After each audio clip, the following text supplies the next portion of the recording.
So welcome to the Theatre Cap Challenge. Internationally, we're in continual collaboration, delivering data to support what is really an obvious improvement to patient care. So far, it's been endorsed by the Australian Society of Anaesthetists and supported by the European and American Societies of Anesthesiology. But as I'm sure you're aware, it's by no means universal. Why not? There doesn't seem to be a problem with the initiative. Is it something else?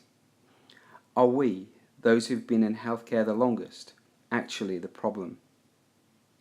Well, what is our greatest fear in medicine?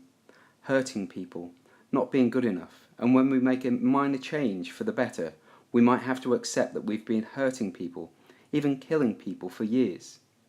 Cognitive dissonance describes the pain of accepting ego-dystonic facts. It inhibits an open, rational cycle of process improvement. A disturbing but very natural ego-protective attitude occurs where staff reject innovations that make their carefully honed skills less relevant. Senior clinicians may actively oppose or denigrate methods which are safer or more successful, not just for themselves, but for their learners and the systems as a whole too, in part because the innovation makes their own deaf skills less important.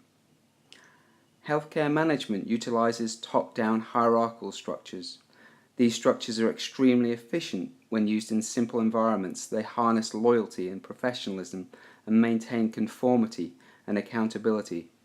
However, the level of understanding of frontline issues decreases the further up we go and the further removed we are from the front line.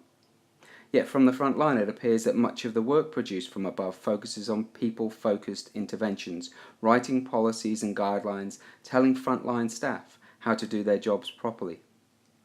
Over the 90s, healthcare saw an almost exponential increase in the number of administrators, more groups producing more guidelines, yet creating a bureaucratic quagmire through which we struggle to deliver any really beneficial frontline change. So how is change resisted? Through using obstacles, like the C word, cost. However, writing a name on a hat costs nothing. Also, after 2 or 3 years, using reusable name and role hats works out cheaper than disposable ones. Another obstacle, show me the evidence. And when it comes to name and role hats, a bit absurd if you think about it. Show me the evidence that displaying one's name and role makes it easier for others to recall one's name and role. Evidence-based medicine is not designed to disprove basic science. Using it in this way is inappropriate. We've gathered the evidence anyway. A study performed in the UK demonstrated increased staff name recall from 42 to 85% and increased name and role introductions from 38 to 90%. Simulation studies from Stanford University show greatly increased team efficiency and closed-loop communication. Patients like the idea. They find it helpful and reassuring. They want us to do it. And the vast majority of frontline staff want to do it too. Interestingly, in this survey, there was overwhelming support from nursing and medical students, those new to healthcare. Yet the support was least from those who've been in healthcare for more than 20 years. Do we lose touch with why we're doing what we're doing the longer we're in healthcare? Those who've been in healthcare the longest have the greatest influence and are perhaps heavily represented in this laggard group. The laggards work to stop initiatives from crossing this chasm of change. Even when cost and evidence can't be used, other obstacles will be put in the way.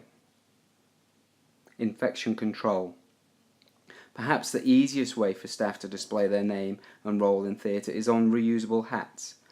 Again, it's absurd, but I've experienced infection control being used in hospitals which already allow reusable hats, as if having one's name on the hat magically contributes to increased infection rates.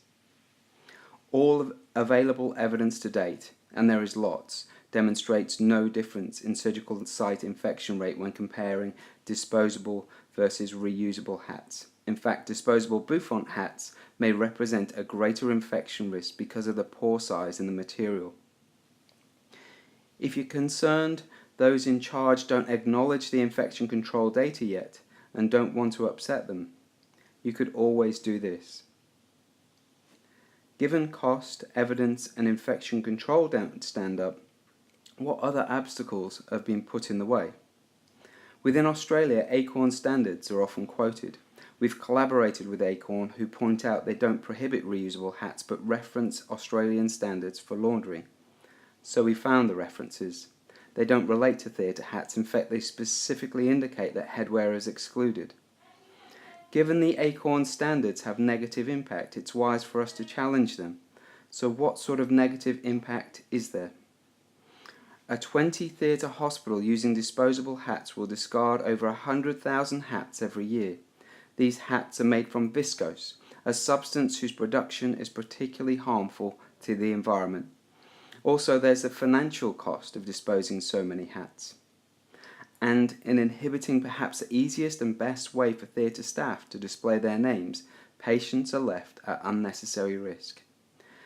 Given name and role theatre hats are better for communication, teamwork, staff engagement, theatre efficiency, represent an environmental and cost saving, are beneficial to patient care, and there's no perceivable downside. Is there something else we're missing which is getting in the way?